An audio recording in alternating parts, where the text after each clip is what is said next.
wow សម្លេងហោះឡើង shoot តែម្ដងអ្នកនរគ្នាមុតថ្មីមួយទៀតហើយអ្នកនរគ្នានេះគឺជា drone DJI Flip drone នេះគឺបានរចនាឡើងទម្ងន់របស់វាមិនដល់249ក្រាមទេតែទៅនឹងស្លាបរបស់វាគឺមើលមកថ្មីប្លែកភ្នែកតែម្ដងមូដូចកង់អាទេសអញ្ចឹងហើយយើងអាចលាចេញលាចូលបែបនេះស្លាបរបស់វានេះក៏មានរបាំងការពារចិត្តតែម្ដងទាំងលើទាំងក្រោមនិងសងខាងផងដែរ drone DJI Flip នេះបានបំពាក់មកជាមួយនឹង sensor ប្រភេទថ្មីមួយ sensor របស់វានេះគឺអាចដំណើរការបានទាំងពេលភ្លឺនិងពេលល្ងិតទាំងពេលយប់និងពេលថ្ងៃតែតើទៅនឹងកាមេរ៉ារបស់ DJI Flip គឺវាមានទំហំរហូតដល់ទៅ48 megapixel ដែលមានជើងទប់លំនឹងដែលយើងហៅថា gimbal 3 axis ហើយ drone នេះផងដែរវាអាចថតវីដេអូបានទំហំរហូតដល់ទៅ 4K 60 frame វាក៏មានមុខងារ AI tracking ដោយទៅនឹង drone DJI Neo ផងដែរដែលវាអាចធ្វើការហោះតាមថតយើងដោយមិនចាំបាច់មានអ្នកបញ្ជាឬក៏មាន remote ឬក៏ប្រើទូរស័ព្ទបញ្ជានោះទេគឺអែមខ្លាំងមែនតើតើតើទៅនឹងកម្លាំងថ្មរបស់វាគឺវាអាចបង្ហោះបានរយៈពេលរហូតដល់ទៅ31នាទី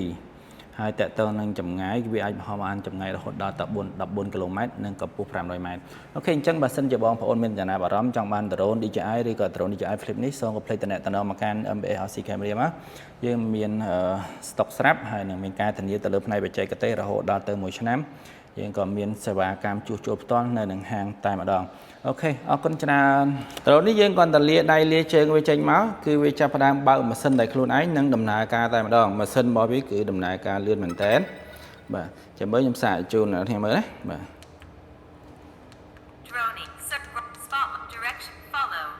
follow medium, follow, 3, 2, 1. wow សម្លេងហោះឡើង shoot តែម្ដងអ្នកនរគ្នា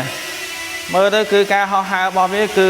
stable ល្អមែនតើណាអូខេនេះគឺមុខងារហោះតាមយើងបាទការហោះហើររបស់វាគឺនឹងល្អខ្លាំងមែនតើដំណើរការរបស់វាគឺ smooth ល្អអូខេអញ្ចឹងបើសិនជាយើងចង់ឲ្យវាចុះវិញយើងគាត់តែយកដៃត្រង់មកវាចុះតែម្ដងអូខេយើងនឹងជួបគ្នាជាមួយនឹងវីដេអូក្រោយទៀតជាមួយនឹងការសាកល្បងទៅលើមុខងារផ្សេងៗទៀតទៅលើ drone DJI Flip